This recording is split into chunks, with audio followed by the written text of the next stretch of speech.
Good morning, all. Paul, you can talk. Yes, hello everyone. Sorry. Hello. Hope everyone's well. Should we wait for a couple of minutes and let a few more in, Paul? I think we're short on time as it is, so I think we should crack on. Good. Early bird catches the worm. I like it. Yeah. Right. Okay. Let's crack on. Right. Can everyone see that screen? Paul, can you see it? Yes. All looking fine from this end. Yeah. Excellent news. So thank you very much for attending. Today we wanted to talk about cinema in general, but mainly using multiple rows in cinema. So we've got a webinar that hopefully should take half hour. We'll see how it goes. Got 34 slides, so it shouldn't be too bad. First, I just want to say thank you to David and Ian and the guys at Essential Install for arranging all this. It's been really handy for us. Obviously, it's been a tough year not being able to do the show. Hopefully next year we can all come back stronger. And we will definitely be at the show next year, Paul, right? Absolutely looking forward to it. Yeah, exactly. Right, let's crack on. So, me and Paul, yeah, it's been a bromance, I think is the right word for it, Paul, right? And so much more.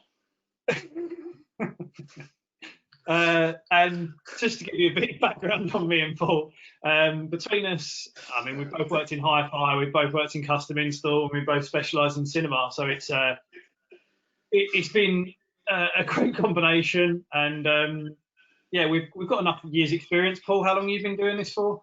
Yeah. Yeah. 25 years, something like that. Yeah, 25 years, and I've been doing it 15 years. So it's between us, we're quite an experienced team. So just some background on me and Paul before anyone starts questioning one. We're giving you all advice on cinemas and whatever else. Unfortunately, this video won't play properly, so we're going to skip it. But to give you an update on kind of Artcoustic and who we are, we're a Danish brand that's been around for just over 20 years. And we do things very differently to most other speaker brands. So the way we work is instead of going good, better, best in terms of quality, we go up in output. So we make 50 odd speakers and they all sound the same. It's just they get louder the more drivers you see. So compared to the picture you can see there of our smallest speaker, the Target Mini, that sounds exactly the same as our biggest speaker. Just our bigger speaker goes a lot louder than those. So hopefully that all makes sense, but that's the way we work things. From that, we then also make anything in any colour, and we can also add artwork to the front of the speaker as well. So hence the name Artcoustic, obviously, but that's kind of how we go about things versus the good, better, best scenario in terms of audio quality, because that's very subjective. With us, if you like one speaker, you genuinely like all the rest of them. So yeah, we'll move on from there. We cover quite a few areas, but we are very strong in cinema. We do a lot of cinema work, home cinema. We do a lot of media rooms, which whether you call them media rooms or TV rooms or snugs or whatever, that's another conversation for another day. But the way we look at things is there's no reason why a lounge couldn't sound as good as a cinema. Obviously, acoustically, there's some challenges, but why not build them the same way with the same rules? And we do a lot of commercial work as well, so bars, restaurants. We're very good at music in general. We've got high output, so we do very well in nightclubs and things like that.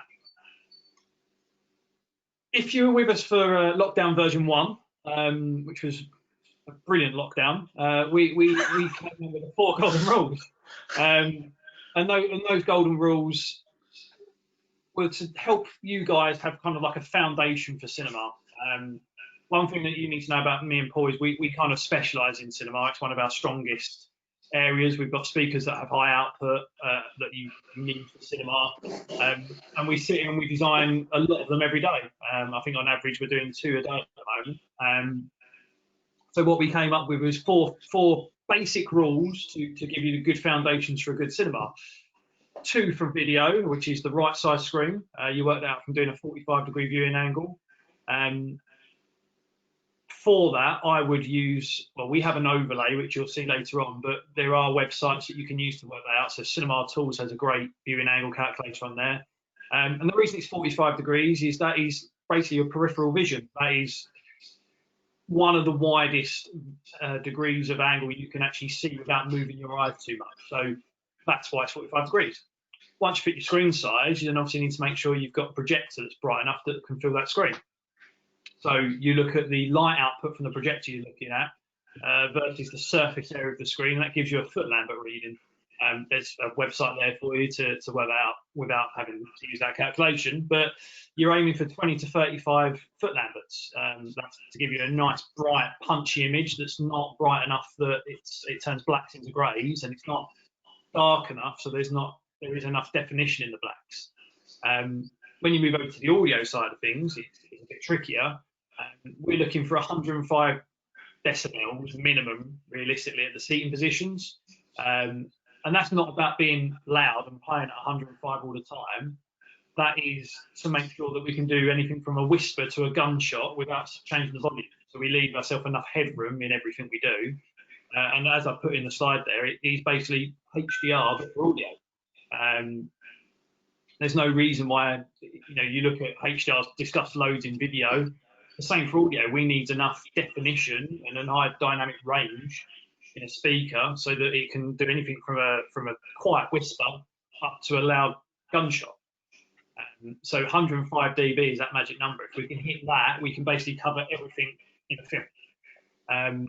When it comes to subwoofers, probably one of the most overlooked areas in cinema, it's not about frequency response.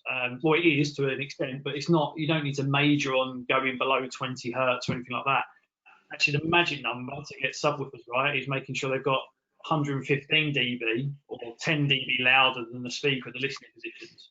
And if you can get that, you're in. Them four foundations there are going to build you an amazing cinema. There's obviously other stuff that comes in with it, so seats, acoustics, all this jazz. But get those four right, and you're on your way to a very, very good cinema. Anything to say there, Paul? No, that's spot on. The headroom in the biggest thing we see probably is the lack of consideration between making sure the subwoofer is appropriate for the speakers being used. So from our range, we often see people up specifying the speakers and moving up the range from 6.3s to 8.4s to 12.6s, but forgetting that the subwoofer can't go with them. So I would rather do it the other way around and make sure the subwoofer can absolutely keep up or outperform the speaker. And down, there's one at the moment we've got where the rear speakers are well over specified, but the subwoofer is under specified, and we see that quite a lot. So we help to sort of guide that and say, actually, come down on those, save the budget there, spend it here, and you'll end up with a better system. So making sure you've got that output is key, absolutely. Yeah, completely. And I think the other thing we see, I don't know if can you see my mouse on the screen, Paul? Yes. Yeah. So I mean, one thing that we would say here is, hence why I built this slide like this, is we see sometimes people lean a lot more towards the video than the audio, or vice versa. We are speaker salesmen, but we're open to admit when systems are built the wrong way. But I think it's a combination of all these four, getting these four right rather than just this one or this one. The balanced system is better for everyone. We'd love to build the best audio systems in the world, but if you've got rubbish video, you're not going to want to watch it. And the same the other way around. If you've got amazing video but rubbish sound, it's just not a very good balanced system.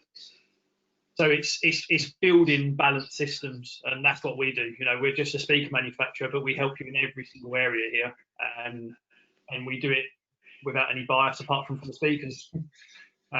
So yeah, that's kind of what we covered in lockdown version 1. Moving on, let's talk about today's subject. Multiple road cinemas. We're seeing a lot of this at the moment. I think a lot of people are trying to put as many roads in cinemas as they can. And there are different ways to design multiple road cinemas than there are, say, a single road cinema. We're going to concentrate today on two sections. There's many sections on this, but the two main sections we see are the front speakers and the subwoofers for a multiple road cinema. There's lots of other conversations to be had for rears, surrounds, height channels, and all this jazz. But we're here today talking to you about the front speakers and the subwoofers. There's many other conversations to be had, but we've only got half hour, so we're already over 10 minutes in. So when we're talking about multiple row cinemas, the first thing to remember is you have multiple heights. So every row is at a different height. So it's imperative to kind of look at that and realise that a speaker can't work the same way as if you had a single row. Dolby specify that speakers should be between 1200 and 1500 up from floor level, so basically at ear level. but that will obviously change if you're going up in row height. So if you've got one row height at standard floor level, and then you build the second row up at 300 mil, well, that's 300 mil extra on top of those numbers you see there. And it gets even trickier if you start doing 3 rows or 4 rows. If we look here, so this is a nice simple diagram for us. We've got one speaker looking at one row, and as you can see from the beam, that is perfect. That's fine. We get that completely. That works all day, every day. When you start looking at 2 rows, you can see that your concentrated beam, and obviously every speaker has something a bit different, and there'll be different dispersion patterns for every speaker. But there is normally what I would class as a beam or a golden area for every speaker. You can see clearly there that, yeah, we're going to cover the front row absolutely fine, but the back row, we're basically hitting their feet. So what's the answer? You know, where do you go to solve that? Because every speaker has to be mounted at one set height. You can't. This isn't an argument just for Artcoustic. Everyone has the same problem. Well, the simple answer is we brought out a new product for this, and it's called the Spitfire A6. It's high output, as you see, 120 dB max output, high sensitivity, so it doesn't need a lot of power. Power handling, we've been criticised on power handling in the past. It handles a lot of power. It's also a small box, 280 by 280, so not the biggest in the world, and only 100 mil deep. And there's the retail as well. But it has a party piece. And its party piece is that you can use multiple of them together in one channel.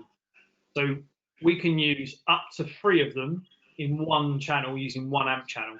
And anything over 3, we'd need 2 amp channels, but use up to 3. We don't see any reason to go above 3, really.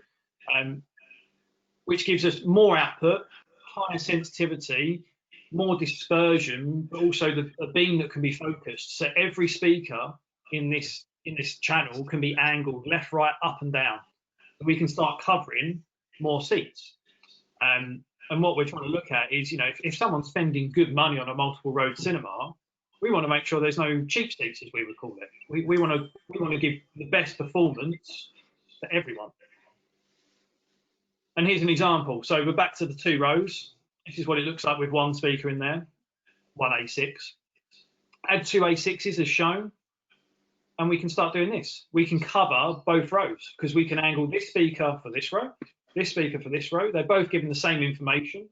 We are working together to gain output, so we've also now got enough output for this back row as well, 105 dB. And you haven't got any cheap seats. We're covering as much as we can. You start moving on to 3, and we can do the same again. You know, we had the 3rd speaker, and we can cover 3 rows very easy. Whereas if that was a single speaker mounted at, say, this middle height here, you're over the top of this row, you're hitting this row fine, and you're too low for this row. So, and we haven't invented anything crazy here. This is just called an array, and you'll see these used. You know, if you go to the O2, you'll see them. You've got big arrays at the front to cover as far back and as close as possible. It's used a lot in commercial cinemas to cover 200 odd rows of seats. It's bringing that technology to the home and designing it the same way. Anything to add, Paul? No, perfect. Cool, thank you. Carry on. Cool, well that was easy, that's the speakers done. So we often see subwoofers as probably one of the, right way of wording it, the trickier ones to design. So subs, a lot of people still only put a single sub into a system. That might be down to budget and whatever else, fair enough. We often see people go for just massive subs rather than smaller subs. And there's lots of different arguments to and for with this. Bearing in mind, we're looking at multiple rows here. So what we've done is we've just changed our sub lineup, and we now made it very, very simple. You have sub 1, sub 2, and sub 3. Sub 1 is a single 10, 116 dB output. Sub 2, single 10, 118 dB output. Sub 3, dual 10, 124 dB output. Now, the reason output's important in subwoofers is, as we said on the first slide, one of the first slides on version 1 of the lockdown, going back to this, we are looking basically whatever the max output from your front speaker is, we need the subwoofer to be 10 dB louder than whatever that front speaker can do. So let's say you've got a front speaker, it's got a max output of 114 dB. Well, we're looking for subs that can do 124 dB. And it's so important. It's what Dolby asks for and whatever else. It's frequencies and everything. And when we talk about subwoofers, we're not just talking about them shaking the walls and whatever else. They give you definition. They are, when a gunshot fires, that's what you feel. It's not about making the walls vibrate and all this jazz. We've seen that often, and it's not what we're after. You look at two subs. What happens here is whenever you had two of the same sub or another sub, should we say, of the same model, you gain 6 decibels. So a single sub 2, as the example here, would be 118 dB. We had a second sub 2, that jumps to 124 dB. So if you had a speaker in this scenario that had a max output of 114 dB, then yeah, this is your answer. You want 2 sub 2s. But it's not about frequency response. So we covered this in the last webinar we did. On average, the human ear can't hear below 20 hertz. It will feel below 20 hertz. You will feel it, but it's the obsession with massive drivers that are really hard to drive, and you need big power amps. It's not the best way of doing things, in our opinion. You look at a room like this. So this is a 6.7 by 4.7 room, 2.4 meter ceiling height, a very typical room that we see in the UK.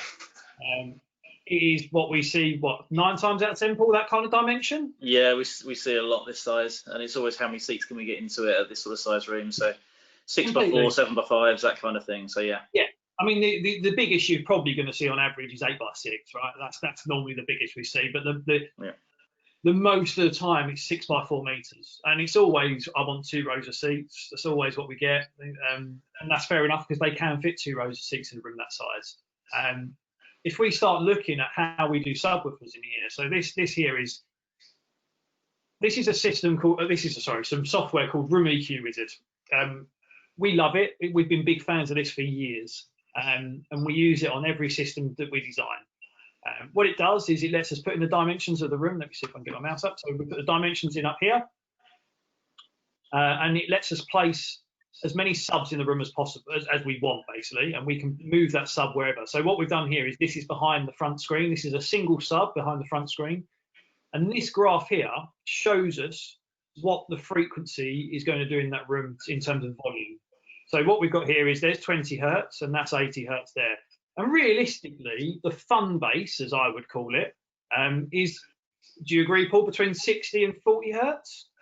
No, I'd go 30 to 50 as the fun bit, but yeah, I think if you have a cinema where 30 to 50 is great, then you'll have a great system. If you have nothing between 30 and 50, but you have got 18 hertz, that's no fun. It's not about that. So obviously we'd love to get 25, 20, 18 hertz. That's obviously great, but not at the expense of 30 to 50. That's where the key thing is. I think I'm right in saying that THX actually roll off about 35 hertz anyway. So 30 to 50 is the fun stuff. Yeah, and like I say, there's been a big obsession from the manufacturers really for going below 20 hertz, and our sub does 10 hertz at plus or minus 6 dB, which is a load of rubbish really, but this graph stops at 20 for a reason. So and obviously in an ideal world we would love to see a flat line all the way along, but every room's different. So if we show you this could be the world's biggest sub in the world, or it could be the world's smallest. But this is looking at what the bass response would be in that room dimension we've given. So if I press play here, you'll see it might be a bit laggy because my internet's not the best. But as Paul moves this mouse around this person around in the seat, you'll see that the bass response, we've got a big dip there, we've got a big dip there, we've got a big dip there, more dips. There is no consistency between the seats. There might be one area that's really good and another area that's really poor. And we'll stop that there. So, look at where he's ended there. We've got a big problem there, Paul, right? Where 30 to 40, let's call that 35 hertz for argument's sake, there's a massive dip. And it's such a big dip that you can't EQ that out. That's gone. Yeah, and you're talking a difference between 75 dB down to below 35 decibels. So that is a massive dip. We don't want this, is what we're trying to say. We're looking to get rid of as many of these for as many seats as possible. This is the key point here. We're looking at multiple rows. So a single sub isn't the answer, really. This is 2 subs, just to give you an idea. So this is, again, this doesn't look at the type of subwoofer. This is just looking at placing subs in a room. Again, we put these behind the screens. You could argue about putting them into corners, but look, this is just for this presentation's sake. If we show you 2 subs, you'll see instantly that we have less dips. There are still dips. It's still not perfect, but there's certainly less of them, and they're less extreme at least. But still not perfect, Paul, right? No, we can see. It's difficult to see on here, but it works out about 10 dB down in certain seats at certain frequencies, which is significant. You could EQ it and still get a good result, and we've done that many times, and you can make a good sound. But you're fighting against what the laws of physics are doing in the room with 2. But it is obviously considerably better than 1. Yes. And I think maybe just to add on this, so I was conscious of the time as well, but to add on this is that we've been asked and we've researched, and there's papers and all sorts of opinions on what are the best positions for subwoofers in a room. And I think we've come to the conclusion that there isn't. What there is just different rooms. And this software has been a lifesaver for us because it means that we can simulate a room before the sale's done, let alone before the install's done. And as such, when we come to do calibrations and we're commissioning systems with dealers, we can go there with a degree of confidence, knowing that we haven't got to try and break the laws of physics to make it sound good. And to try and preempt it by saying, "Oh, subs always work well in this position," I think we've been caught out by it, and I think that people have been trying to find that magic formula for so long that actually we've stopped looking. We just use this software on every job. It's been a real eye opener for different rooms. Yeah, it has. I mean, Paul, we've seen it, haven't we? Where we're about to show you what 4 subs does in this room, but we've seen it where in our heads we're thinking 4 subs is the answer. We put it in the software, and actually 2 subs are the answer. Well, my room at home. Yes. My own room at home was done with 4, and then I checked the software. I did that the wrong way around. Yes, it's better with 2. Yeah. Yes. So we're always learning. Yeah, you are. We are always learning because every room is different. We're here trying to obviously sell speakers and sell subwoofers, but we prefer to do it the right way. We prefer to sell you less subs if it's the right answer. But it'll be less bigger subs because the way it works. Let's look at 4 subs. So now what we've done is we've kept the 2 front subs and we've had 2 rear subs and put them in the back corners. Whenever you put a sub in a corner, you'll get what's called a boundary gain. So it will become louder. You'll gain extra output for free by putting them in corners. Like I say, this is trial and error. We could move these down halfway down the walls. We could move these to the corners. There's lots of different ways of doing this. But for example, this here, let me just show you what 4 subs does in this scenario. As you'll see now, every seat has a lot less dramatic losses, should we say. And it's such a more consistent system now. Paul, you would say that's much better, right? Yeah, well, that gives you the confidence to be able to do the EQ properly and know that regardless of when the client comes in and says, "Well, actually, my favourite seat's this one in the corner," you don't end up with it booming or worse, no bass. And that's the way it should be. If you've got your own private cinema, I mean, there's only 8 seats in your own private cinema that you pride and enjoy. You don't want cheap seats. There's only 8 of them. You want to make sure that every seat can perform as well as possible. So that's the aim. Yeah, and I think, like you said there, that a lot of people think that I need to be in the middle of the room, and that's the hot spot. Yeah, it is for obvious reasons. But why can't we try and improve a seat that's sitting over here or back here? We are trying to give the best average across the whole system. Me and Paul often design a system in between both rows. So if we've got a 2-row cinema, when we design them, we don't pick one row and put all the angles from that. We put it to the middle, in between both rows, and take an average, and it works a lot better. Because a lot of people want, if they turn around and say, "No, I want this seat to be the best seat in the room," that's fine. We can do that. But a lot of people want as best as they can from every seat. They want everyone to sit in their cinema and have a great time, and that's kind of what this is all about. So, and there we go. What we're after is consistency. You know, we don't want cheap seats. So what we're trying to say is sometimes more smaller subs tends to work better, and that is a big word, tends, because sometimes it doesn't. Tends to work better than fewer bigger subs, but more bigger subs is even better. Let's be honest. You know, but we are now doing a lot of, let's say, where we would have been doing, you know, 3-4 years ago, we would have done 2 big subs. We're now changing that to be 4 smaller subs because they all work together.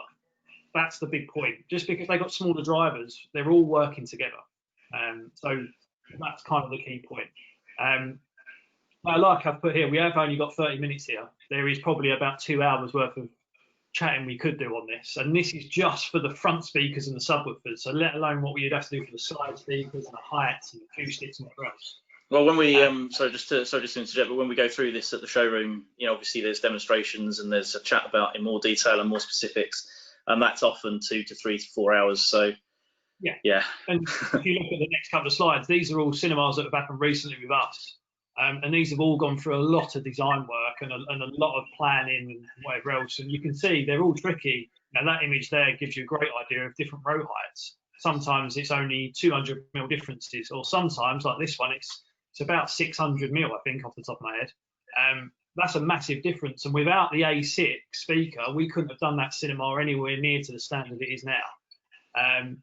Again, with this one here, that's a lower height rear row, but it's a big room and it's a big screen as well. So there's a lot of surface area for the projector. There's lots of considerations here. It's a great room, I like that. And then you get rooms like this. Again, we wouldn't have been able to do this room as good as it's come out without multiple subs and multiple A6s. This one here has got dual A6 port, I think, off the top of my head. Yeah, 20 A6s per channel, yeah. Yeah, and I think that one's got the same, right? That's got A6s. It does, yeah. They're all 2 A6, all of these. That's it, dual A6s, and I think these have all got 4 subs or minimum. I think this one's got 6 subs. 4 front, 2 back, I think. Yeah. Okay. Yeah. So it gives you an idea. And if we've got time, you know, the floor's open. You can ask us as many questions as you want. I don't know if there's any questions in the question bit. So well on the time in there, Charlie. 10:28. Yeah. Get in. I did well there. So yeah, if anyone's got any questions, then let us know. There's lots of things we could go through today, but we thought we'd keep it limited to that for the moment. But if anyone wants to get in touch with us and whatever else, my email's just charlie@artcoustic.com. Paul's is paul@artcoustic.com. Ask as many questions as you want. And yeah, let us know. David, are you there? I am. Oh, there he is. Open your chat box on your control panel on the right. Yep, done it. Any questions in there? Nothing, mate. We're good. We've covered it. We did so well that no one needs to ask any questions. Well, hold on a minute. There are a couple. So what I'm going to do, just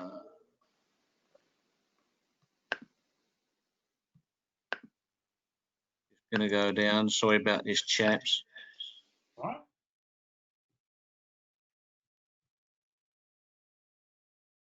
Okay, here's a question. If you are using the same amplifier channel for the same 3 speakers, their listeners, to have the same SPL for each row, we need more power for the... Oh, this is not good, is it? Sorry about this, chat. That's a big question.